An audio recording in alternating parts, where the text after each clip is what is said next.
أهلا بكم. النهاردة هنحل مباراة نادي الزمالك وأبو سليم الليبي في أول لقاءات نادي الزمالك من بطولة الكونفدرالية، اللي هو النهاردة كسب نادي الزمالك، كسب 1-0 بشق الأنفس باستحواذ سلبي عن طريق يوسف أوباما من ركنية ملعوبة عن طريق أحمد سيد زيزو. النهاردة فلو عجبك التحليل تعمل لايك وتشترك في القناة وتفعل زر الجرس عشان يوصلك كل جديد. هنخش في المباراة ابتدت في تمام الساعة 6. المباراة الشوط الأول نادي الزمالك كان استحواذ سلبي وما فيش أي لعب هجوم على المرمى. النهاردة نادي الزمالك محتاج صفقات، لأن نادي الزمالك في أول لقاءات من الكونفدرالية مع فريق ضعيف زي أبو سليم على أرض نادي الزمالك، وخصوصا أن نادي الزمالك على ملعب على استاد القاهرة. يعني المفروض نادي الزمالك كان المفروض يخلص المباراة دي ب3 أو 4 أهداف، لكن النهاردة فوزوا 1-0 يعني يخليه معاه 3 بونت، ونادي سجادة الأنجولي معاه 3 بونت بس. نادي سجادة النهاردة فاز 2-0، أما نادي الزمالك فاز 1-0. فبفارق الأهداف نادي سجادة الأنجولي يتصدر المجموعة في أول لقاءات الكونفدرالية من الموسم الجديد لبطولة الكونفدرالية.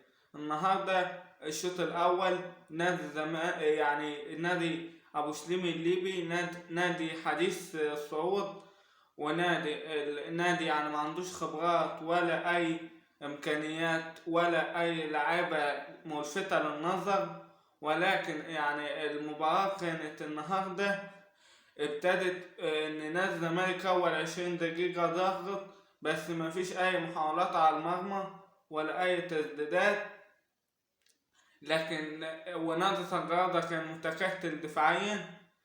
يعني الشوط الاول كله كان يلخص في ان نادي الزمالك ماسك الكرة ومستحوذ على الكرة باستحواذ وصل ل 82%،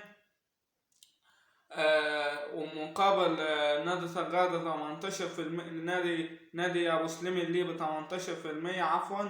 ولكن النهاردة نادي الزمالك كان طلع الشوط الأول المفروض يعني 3-4-0 عشان يسهل على نفسه اللقاء، لأن نادي سجادة من الواضح كده إن هو ما كانش عنده أي أنياب ولا دفاعيا ولا هجوميا. هو كان متمركز في المناطق الدفاعية وكان خايف من نادي الزمالك عشان ما يعملش أي خطورة، لكن نادي أبو سليم ما عندوش أي أنياب هجومية ولا شفنا محمد عواد والشوط الأول تماما لمس كرة أو 2. في المقابل نادي الزمالك كان لما يمسك الكرة ويستحوذ، وكان النهارده لعيبة الوسط ما كانش عندهم الشراسة أو القدرة الكافية على إن هم يعملوا محاولات على المرمى.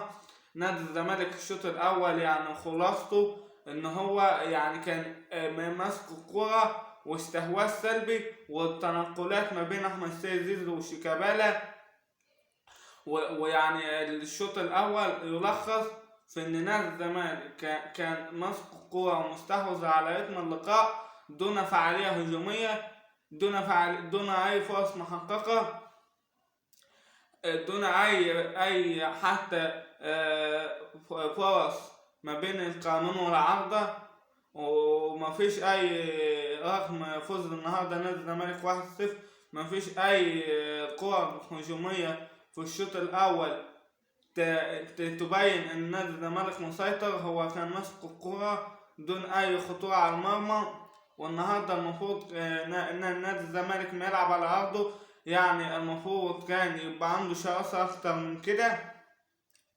الخلاصة ان نادي الزمالك انتهى الشوط الاول كان واخد حصل على ضربات ركنية كثيرة وكان مستحوذ على الكرة وما كان مهدي الريتم. الشوط الثاني نادي الزمالك ابتدى بضغط، وابتدى ان هو يلعب كرة على المرمى ويلعب يحاول يسارع الريتم، وعمل تبديلية في أول الشوط الثاني بنزول سامسون اكينيولا اللي هو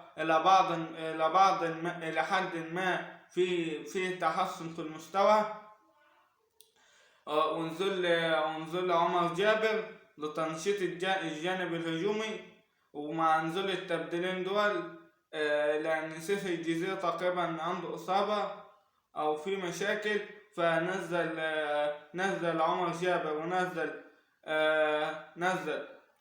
سامسون اكينيولا اللي هو بعض الأحيان بيبقى على فترات كويس، بس عايز ينزل شوية وزنه، لأن هو وزنه زايد شوية. ولكن النهاردة مفيش أي كلام يقال. الشوط الثاني حاول نادي الزمالك بكام تسديدة كده عن طريق لعب فردي. النهاردة الأسلوب الجماعي لم يحضر، والنهاردة رغم فوز نادي الزمالك لم يحضر اللقاء أو لم يتواجد في اللقاء، لأن مفيش أي استحواذ ولا أي هجوم. الهدف جاء عن طريق ضربة ثابتة من ركنية، فما فيش أي فعالية هجومية. من الهدف جاء عن طريق يوسف أوباما. والنهاردة خلاصة المباراة نادي الزمالك يفوز 1-0 بأداء باهت المستوى دون أي شراسة. يعني الأداء ده يقلق جماهير الزمالك. ده كل ما كان يصاغ في المباراة النهاردة، كل ده كان رأيي الشخصي في مباراة النهاردة نادي الزمالك وبسليم الليبي. فلو عجبك الفيديو ما تنساش تعمل لايك واشترك في القناة وتفعل زر الجرس عشان